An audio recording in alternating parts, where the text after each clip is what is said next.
agad ma-incorporate dun sa team and magkaroon ng gelling right away. Si Rose Kailing ang kanilang bagong setter na si Jewel Lai ang kanilang setter ng UAP season.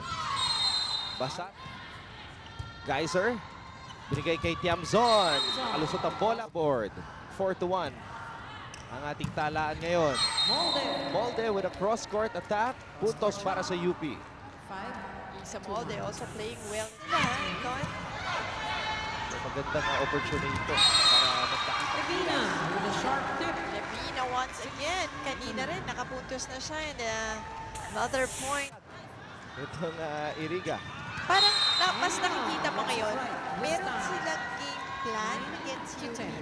Napapansin ko, panay drop balls eh. Ito sa ating laro, 23-17.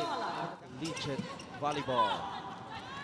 Dito na rin sa Shakey's Villig. Bitin yung talon ni Carlos, pero Si Inyong din sa gitna, kaya-kaya din naman. Alvarez also. kailangan maikonekta ng mga manlalaro ng Iriga. Pieces, no? And, pero itong UP had one. But, oo. May Masakit ang ulo. masakit ang ulo ni Princess. Pero naglalaro. Princess mula nung first year siya hanggang ngayon. Ganun pa rin yung tsura ng volleyball. So, hindi mo kasi akalain eh. Layo nila, pero very updated sila. And they know the players. Yeah, I think Dad Sara. Tapos ang unang laro, Mosey, San Beda Letran agad. San Beda Letran agad. Ang unang lab. Bombita.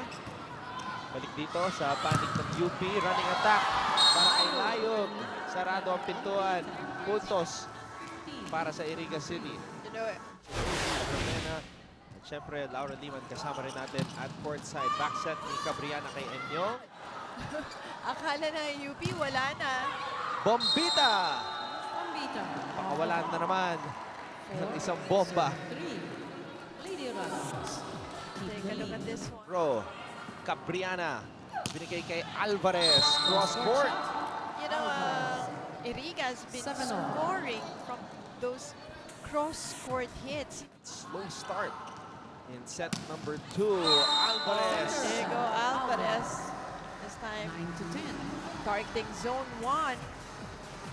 Tumagal si Molde sa service line, Mosey. And yun ang magandang nangyayari dito. Yung consistency ni Molde dun sa serve niya. At hindi nagbabago yung kanyang servisyo, di ba? UP, Basarte, kanina siya pupunta. Combination play, Buitre, nakapuntos para sa Lady Maroons. At ang Lady Maroons, kanina pa nila Oh, We end this match with an error on the service line. So UP gets it. Coach Carlos, tinapos ang rally na iyon. Magbabalik po ang Shakey's Villig upang makilala nating lahat kung sino ang ating magiging Shakey's